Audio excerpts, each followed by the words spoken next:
বাংলাদেশে ভাইরাল হতে কি লাগে? অনেকে বলবে ট্যালেন্ট লাগে। কিন্তু এটা বাংলাদেশ। পৃথিবীর অন্য কোনো দেশ হলে বলা যায় যে হ্যাঁ, ট্যালেন্ট হইলে ভাইরাল হওয়া যায়। কিন্তু বাংলাদেশে ট্যালেন্টের কোনো প্রয়োজন নেই ভাইরাল হওয়ার জন্য। এখন কি করলে ভাইরাল হওয়া যায়? আমার জানা মতে বাংলাদেশে কোনো কিছু ভাইরাল করার জন্য সঠিক টাইমিং, তারপর কিছু ভাইরাল মিউজিকস, তারপর কিছু ভাইরাল ফানি কমেডি ক্লিপস, তারপর একটু ড্রামা, সাসপেন্স, এগুলো যদি সঠিকভাবে ইমপ্লিমেন্ট করা হয় তাহলে ভাইরাল।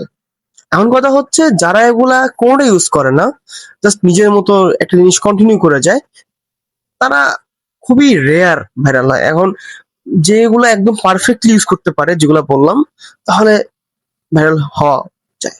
কিন্তু ট্যালেন্ট থেকে কোনো লাভ নাই। ট্যালেন্টেড মানুষ, ট্যালেন্টেড ভিডিও বা ইনফরমেটিভ ভিডিও গুলো এগুলো কোনো সময় ভাইরাল হয় না। এগুলা অল টাইম পিছনে পড়ে থাকে। অ্যান্ড মানুষ মানে ভাবে যে ভাইরাল হওয়ার জন্য ওগুলা ইউজ করবে।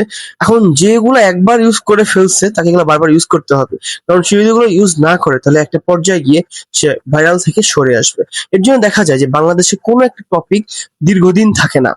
দেখা গেল যে ২-৩ মাস বা খুব বেশি গেলে ১ বছর থাকে ভাইরাল লিস্টে। কিন্তু এর পরে গেলে সেটা ভাইরাল থেকে হারায় যায়। আমরা অনেক এরকম দেখছি ভাইরাল হয়েছে, পিকে গেছে। মানে তাকে নিয়ে মিউজিক ভিডিও বানানো হয়েছে, অনেক কিছু হয়েছে। কিন্তু দেন হুম, নাই। অ্যান্ড যদি আজকের ভিডিওটি ভালো লেগে থাকে তাহলে অবশ্যই লাইক এন্ড সাবস্ক্রাইব করে দিবা। Thank you very much. Bye by.